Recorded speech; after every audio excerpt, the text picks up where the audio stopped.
Hi everybody, my name is Dr. Bob Henley. I'm the relatively new Director of Behavioral Health here at the San Diego American Indian Health Center, and I'm here with Larry Edwards, who's interviewing me. I want to actually, before we start our interview, I wanted to do a little quick segue. Turns out, if you'll see these beads were made for me as protective beads by a fellow by the name of Larry Brown. He's a gourd dancer who lives on the San Carlos Apache Res.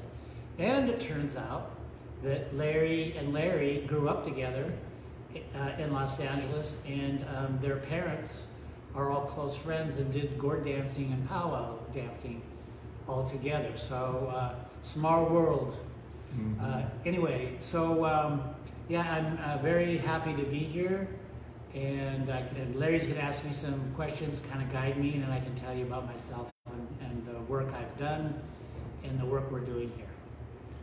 Yeah, so like you said, we'll talk a little bit about yourself and some of your hobbies, that you have going in your life. And so yeah, tell us a little about yourself, Okay, where you're from, great. how you grew up. Yeah, so I'm from California, although my family first arrived here somewhere around 1680, so I guess I'm 10th generation, but that's way young compared to Native people.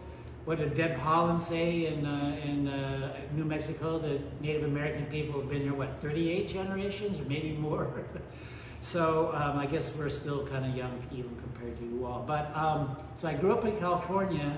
I've been, I got my PhD in psychology in 1988 in San Francisco, a place called California Institute of Integral Studies, and started working in the San Francisco Community Mental Health Center, or mental health system that year in '88. So this will be like, I'm kind of on my 32nd year of working in behavioral health. I've been a licensed psychologist in California since 1997. And prior to my coming and working here, I started working at SDAHIC in March, really at the first week of the COVID, actually. I arrived and everything kind of shut down, and we moved to our virtual sessions and everything like that. But prior to working here, I worked almost 6 years at the San Carlos Apache Reservation, and also 2.5 years at the Apache Reservation. I was a psychologist, and then with the Pasco Yaqui down by Tucson, I was a behavioral health director for their whole behavioral health department and health department. So I'm coming with a lot of on-res experience, and so this is my first time working more with the urban natives, and it's really been a pleasure and a joy working with everybody and kind of learning about this new system for me, which is it's very different from being on res. And I'll say one thing. One of the things that Larry asked me to talk about was what I'm grateful for in terms of working here or working with Native people. And I can say, having come from a background of a lot of different places that I've worked, when I arrived at the San Carlos Apache Res, of course, I was very excited that I'd gotten hired there. That's about 100 miles east of Phoenix and 100 miles north of Tucson. And so it's up in the mountains. Kind of high desert, but up in the higher part of the reservation, they've got some beautiful lakes and forests. It's kind of their secret place. But anyway, so I arrived there. I was all excited, and I was all like kind of gung-ho white guy. I was going to be helpful, and I was all talkative. And really, pretty quickly, the staff of where I was working with, it was called the Wellness Center, is still there. They went to my boss and said, he means well, but tell him to be quiet. So she said, Bob, you need to calm down and be quiet. So I was like, it was a little bit like, oops. But then I thought about it, and I started to talk a little bit with everybody. The staff there, it's 85% Apache. They were right. When you're on a 1 million acre reservation that's been, basically their land forever, even before it was a res, I needed to learn to integrate with the Apaches and not bring my thing in. And so really I just shut up for two to 3 years and just really only opened my mouth when I was asked to, and really tried to be a resource and a help. And it really changed me. It really humbled me. I realized like how different it is to work in the Western community versus being on a reservation where you just get like the family, the love of the family, the love of the community, the connectedness to something bigger, and also just the sense of being connected to nature. And it really, it's profoundly affected my life. I mean, my life has changed because of my work with the Apache, and also true, later with the Yaqui, although their res is only 1,200 acres, but they have a bigger, the Yaqui's interesting because their land, their main homeland is down in Mexico, but they used to always come up and trade with the Hopi. So that historically they were Arizona, but they're also Mexican, and most of their people are Mexican, and so it's really a different culture altogether.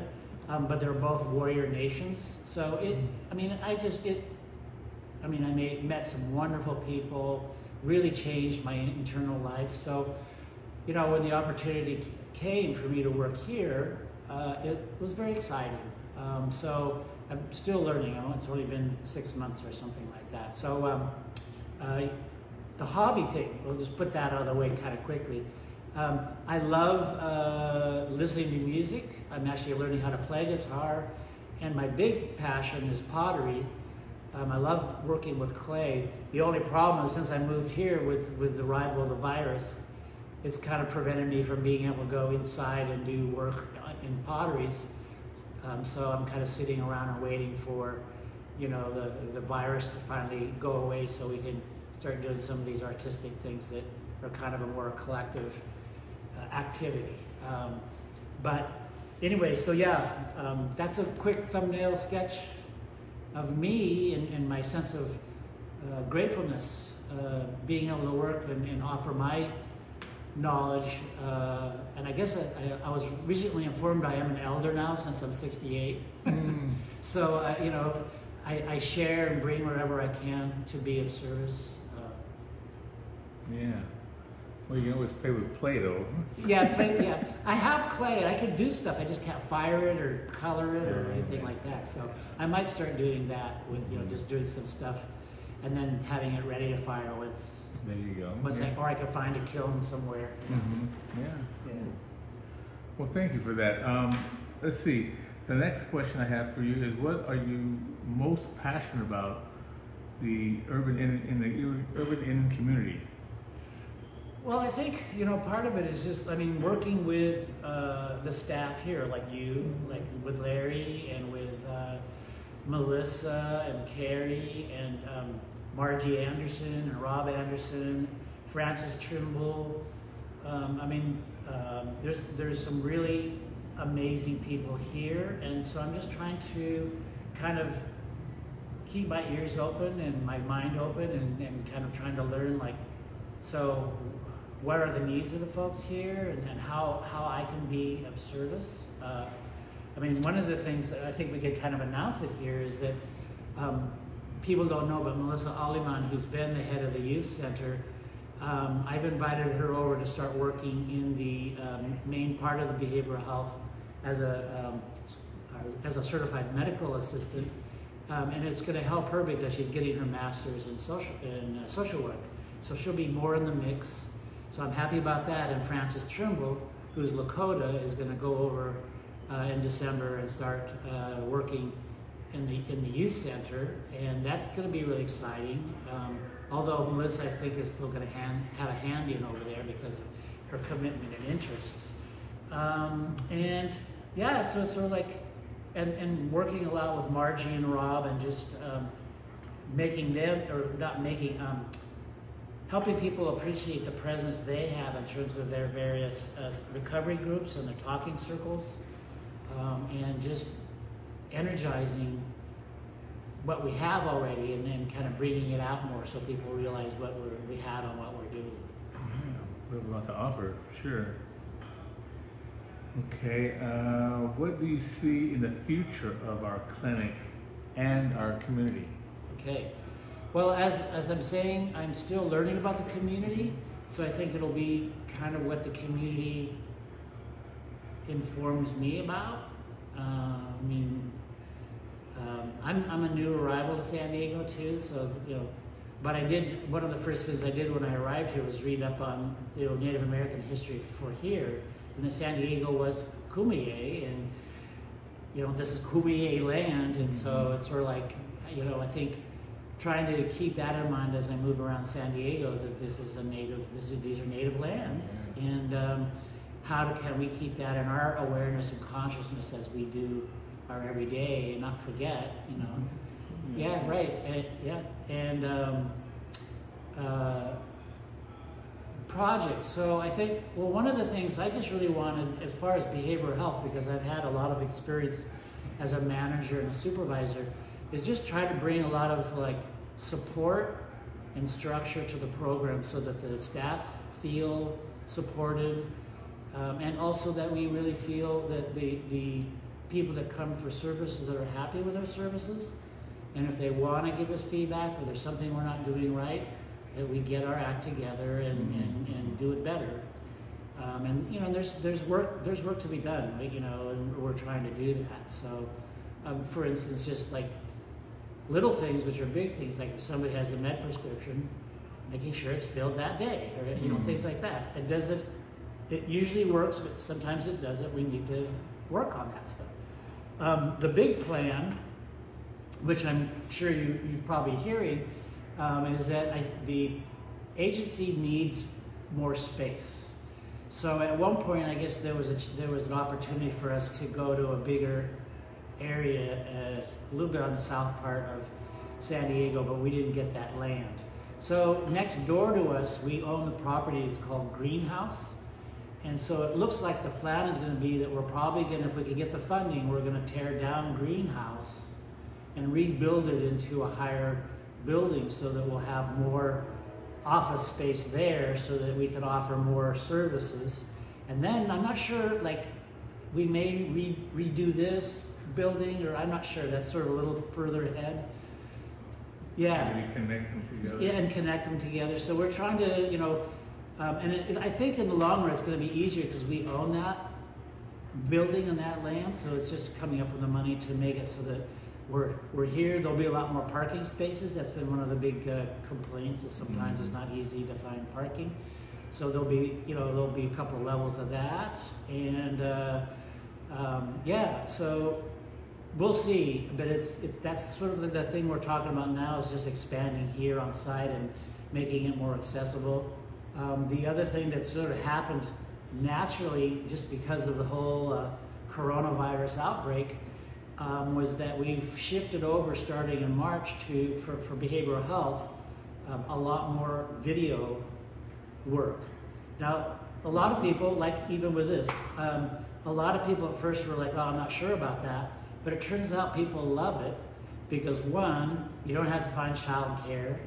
Two, if you don't have transportation, you can just call us from your home or in your car or wherever you are.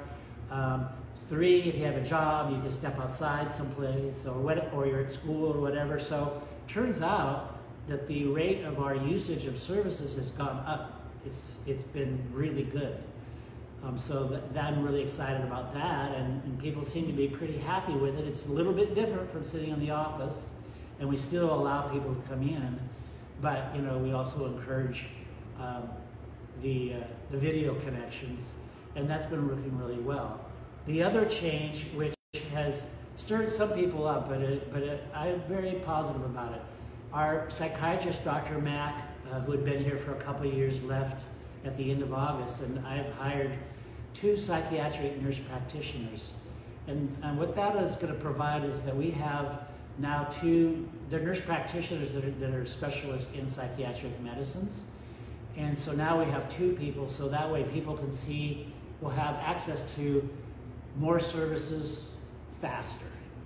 And so, the problems we're having with one psychiatrist is it sometimes takes 3 months to get in to see her, or that kind of thing. So now we're going to be able to have quicker access to them, and they're working really closely with the medical side. So if somebody's having something coming up medically that's causing depression or anxiety. They're working with the medical side and vice versa. And we're all working more closely as a team in terms of the therapists and our substance abuse side with our nurse practitioners, so that, you know, people that are trying to get sober on, you know, different off of different drugs or alcohol, making sure that we're not giving them medicines that's actually going to make them relapse, things like that. So a lot going on. We're kind of shuffling the deck, but I feel very excited to be here. I'm very proud of our team, and I'm really happy to work with Larry and the rest of the people in the agency. And you know, we're work in progress. We're really trying to tighten up things that have been loose, but I feel like we are. And so yeah, that's it. There's been some good things coming out of the COVID. Yeah, no, so, yeah. Actually, it's really funny. Yeah, the good things that have come out of COVID. Of course, we're all bored and like wanting to like be able to get out and be, you know, live normally and intermix with everybody and stuff like that. But the good thing has been that a lot more people are getting services, and they can do it in the comfort of their own home. And I mean, sometimes you get, you know, I've had some, you know, clients show me their house, introduce me to their kids. I've had their dogs jump up and tell them that they were done with their sessions and they needed to leave. So it's been pretty fun in that way, and it's more personal. So yeah, it's been an interesting development. Nice way to connect. Yeah, and it's actually across the country. Psychologists and social workers and psychiatrists and marriage and family therapists are all talking about the fact that, wow, we're getting access to a lot more people, and in places and in ways that are more comfortable and more accessible for them. So who would have thought, you know, the major pandemic would actually make it easier for people to get services. But hey, we're lucky we're able to do it. So. Yeah, try to find the good in it, huh? Okay, well, thank you for that. That was very interesting. I learned a few things too. So, for my last question, is there anything you would like to tell the San Diego urban native community? Well, I know that I mean, like I said, I'm only here since March. I've actually tried to keep my nose and ears out of history too much. I know that we've had a lot of turnover. I mean, and that's also, I mean, just to say, because I worked in nonprofits for a long time, it's kind of a thing that happens, like people come, they work, maybe they're students or they're moving up in their careers, or they're interested in the work, but then they get a job offer someplace else for more money, for more experience or different experience. So the problems with nonprofits in general, and specifically here, is that we've had a lot of turnover, and that's really hard for people because you get connected either to a doctor or to a therapist or a psychiatrist or whatever, and then they leave. And sometimes, you know, we do our best to let people know, but sometimes, you know, we don't always make that connection. So we really are trying to do a better job of keeping people around, so that people feel like somebody's going to be here, and they're going to be here, and they're going to know you, and you're not going to have to start all over. I will say, even though I wasn't here, we apologize for any discomfort that we may have caused. You know, we're still going through changes, but our commitment to the communities, that we want you to know that we're here, and that we really want to invite you back if you were here before and got disappointed by our services or didn't like the changes or whatever, to please give us a try. We're here, and you know, anything we can do to be of help. You know, we want to be available. I mean, that's what I would say to the community is, you know, we're here for you. Give us another chance. If you didn't like it before, we're going to do our best to do better. I was thinking that maybe if, you know, you said you've been doing this for what, 30-something years? 32, yeah. 32 years. Is there a really, maybe a success story that came through your life in the work you do that you could share with us? Well, I see, yes. So as Larry was asking, is there success stories? I see them all the time. I guess my work as a psychologist is a little bit humbling, and I'll say why. I think that it's a really big deal to reach out to somebody to ask for help, whether that's to if you're in more kind of in a traditional native way, at reaching out to somebody tribally, or if it's to a priest or to a psychologist or whatever, it's a big deal, and usually takes a lot of effort and thought before you make that move. So then, to me, the energy is already moving.